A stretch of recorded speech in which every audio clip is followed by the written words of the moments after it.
Truth in architecture lies in volume.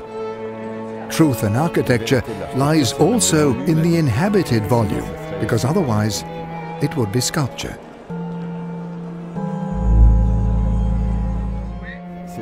Volume is really what we see from the outside, what we penetrate, and what protects and welcomes us.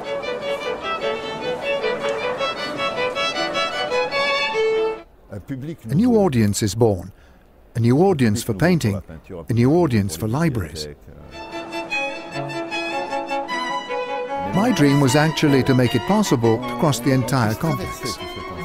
It's a small and isolated neighborhood, so I wanted to make it possible to cross it from north to south, simply for the pleasure of walking through it as you would in a shop or along an itinerary.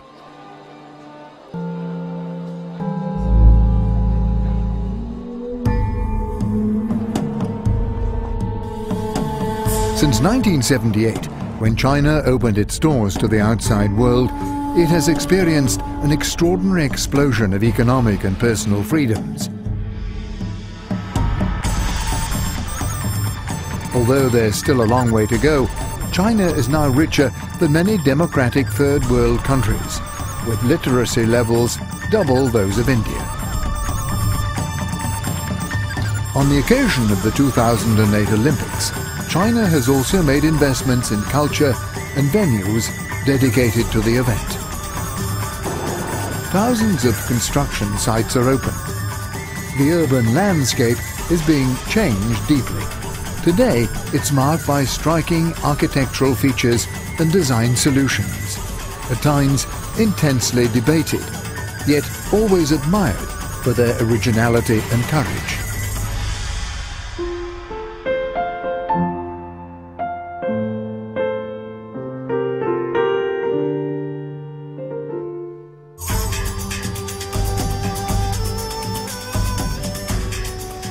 Almost like a bubble, there's a building floating on water.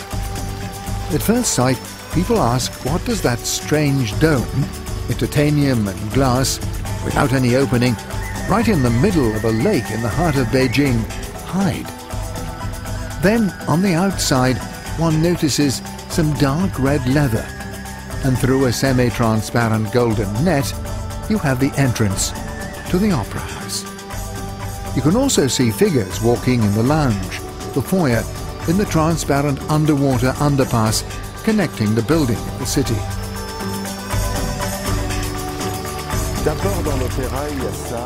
First of all, the opera is a sort of gateway to elsewhere, to another place. I believe that all great opera houses have done the same. Take Sydney, Bayreuth, or Gagne. They're all buildings where the entrance is a viatical.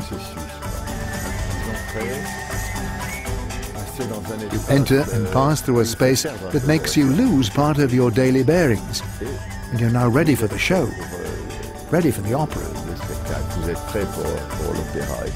The building is rather enigmatic by day because you can't see what's going on inside. It's a perfect building on water.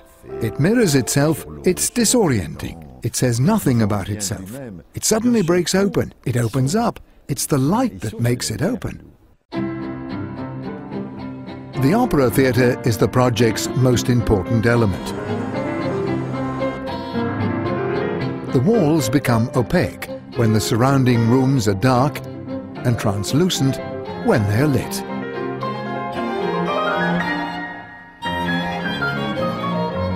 In the foyer, spectators can be seen from the distance, created by the semi-transparent walls. A psychological and symbolic distance between the world outside and the world of the theatre.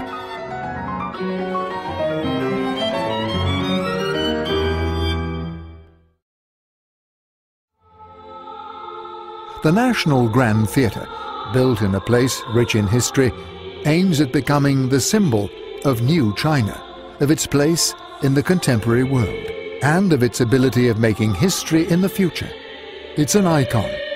It symbolically bears witness to the value of culture as a means of mutual international knowledge. Right from the start, I said to myself, I'm designing a building for these times. Iguzzini Illuminazione collaborated with Paul Andreu and lighting designer Kaoro Mende in defining this space.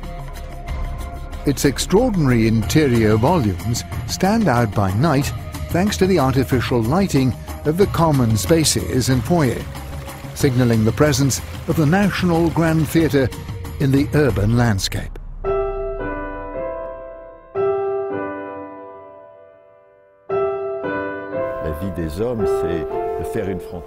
Man's life is making boundaries and then crossing them. The light is there to say this. Is it a boundary? However, the light beyond it draws you towards it. This way we tried to distinguish the opera house from the theatre and auditorium on the other side, so that they could be perceived more like galleries, lighted as such, and then to create in the public spaces a well-planned and well-defined lighting, typical though of street lighting. Bien travaillé, bien spécifié, mais qui est finalement un éclairage de rue. The lighting project regarded, above all, the passage areas and the large dome illuminated from the bottom up. The lighting of the floors open to the public is uniform without any glare. Perroquet fixtures with anti-glare cylinders were used. They were positioned along the external parameter of the building, hosting the theatre's halls.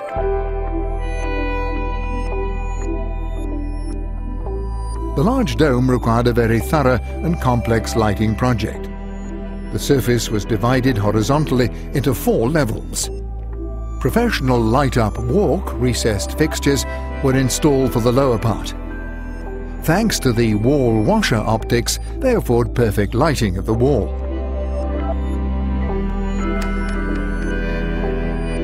The perroquets with spot and flood optics were used for the other levels.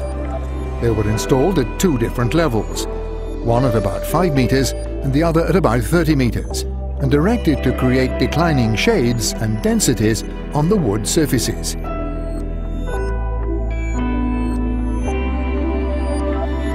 Zoom spotlights were also used to light works of art displayed along the hallways.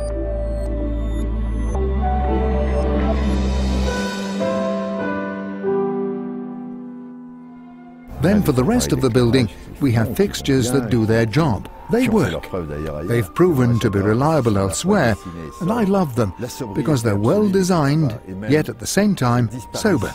It's always the same with lighting fixtures. There's no such thing as absolute sobriety.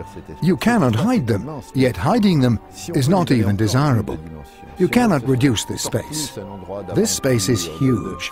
But if you wish to make it even larger, if you wish to make it become a place of adventure, personal emotions, I believe that it cannot be uniform, that it should be completely revealed before the eyes of the observer. So the light is far from being perfect, but it's good and it's different.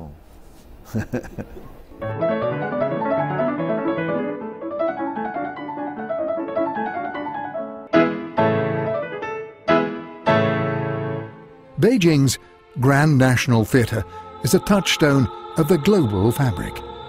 A theatre in the world and in the city. A new dream machine open to all.